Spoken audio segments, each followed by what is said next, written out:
एक आदमी था ओसामा बिन लादेन जो था ना, वो एक चीज करता था, कभी मोबाइल फोन यूज नहीं करता था ओसामा बिन लादेन। अमेरिका ने क्या किया था, ओसामा बिन लादेन ने एक दो ठो तो जहाज लड़ा दिया वर्ल्ड ट्रेड सेंटर पे, और एक को लड़ा दिया पेंटागन में, उसका रक्षा मंत्रालय वहीं पे ले जाकर लड़ा दिया कभी। और अगर कहीं लड़ाया जाए तो पूरा फ्यूल भर जाएगा, बारूद का काम कर देगा फ्यूल, और उसमें इतना हाई स्पीड से लड़ेगा कि क्या होगा, चिंगारी निकलेगी, आग पकड़ लेगा। पूरी बिल्डिंग को इस तरह से बनाया गया था कि वो झेल सके, लेकिन पूरी बिल्डिंग का इतना हीट हुआ कि लोहा गल गया, पूरी बिल्डिंग कोलैप्स कर गई अमेरिका की। बहुत सेटबैक लगा था। ग्वांतनामो जेल दुनिया का सबसे खतरनाक जेल है, ग्वांतनामो जेल।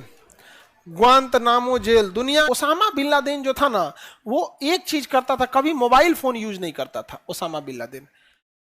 उसकी सबसे बड़ी यही चीज थी। आज अगर आप मोबाइल फोन यूज करना गायब हो गए ना, मोबाइल छोड़ के किसी से बात नहीं कीजिए, कॉल भी मत कीजिए, पटना छोड़िए, मोबाइल छोड़ के गायब हो जाइए, कोई नहीं पकड़ पाएगा आपको। किसी से बस कॉल नहीं करना है, जहां कॉल किए ना तुरंत धरा जाएंगे। ओसामा बिन लादेन छुपा था ना, तो उसका खबरी घूमते थे सब, एक खबर को चिट्ठी से दूसरे जगह पहुंचाते थे सब।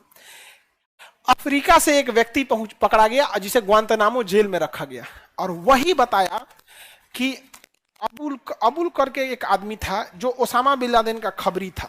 उस खबरी को ग्वांतनामो जेल में पकड़ लिया गया और उसको इतना टॉर्चर किया गया कि वो बताया कि एबटाबाद में वो है, और एबटाबाद का एरिया जो था वो हाईली मिलिटराइज एरिया था, वहां किसी को जाना अलाउ नहीं था, पाकिस्तान की मिलिट्री रहती थी वहां पे। सीआईए 6 महीना रेकी करती है और देखती है कि यहाँ एक ऐसा घर है ना जिसमें से कोई अंदर बाहर नहीं आता है, और कूड़ा भी घर के अंदर ही जलाया जाता है। और सैटेलाइट से जब देखा गया तो देखा गया कि कोई व्यक्ति उसमें टहलता है, और ओसामा बिन लादेन इतना समझदार था कि एम्पायर वाला टोपिया नहीं होता है गोल, वो पहन के टहलता था कि सैटेलाइट से देखोगे तो पता नहीं चलेगा। लेकिन फिर भी जांच उसमें पता चलने लगा, तब उसने क्या किया ना कि एक फर्जी डॉक्टर को पकड़ा और उस डॉक्टर से कहा कि तुम इस एरिया में स्कीम चलाओ ना कि वैक्सीन लगाएंगे, बीमारी नहीं होगा, पोलियो नहीं होगा, हेपेटाइटिस नहीं होगा, खसरा नहीं होगा, इस सब बीमारी का क्या करना है वो चलाएंगे, और उसी के लिए इंजेक्शन लेना और उसी से हम लोग डीएनए टेस्ट कर लेंगे। तो ओसामा बिन लादेन की जो पत्नी थी, दो चार बच्चों को भेज दीजिए, वैक्सीन लगवा लो बचवा सबको, और वो वैक्सीन लगाने गया, सब निकल गया डीएनए, और वो डीएनए सैंपल चला गया अमेरिका में। कंफर्म हो गया यही है।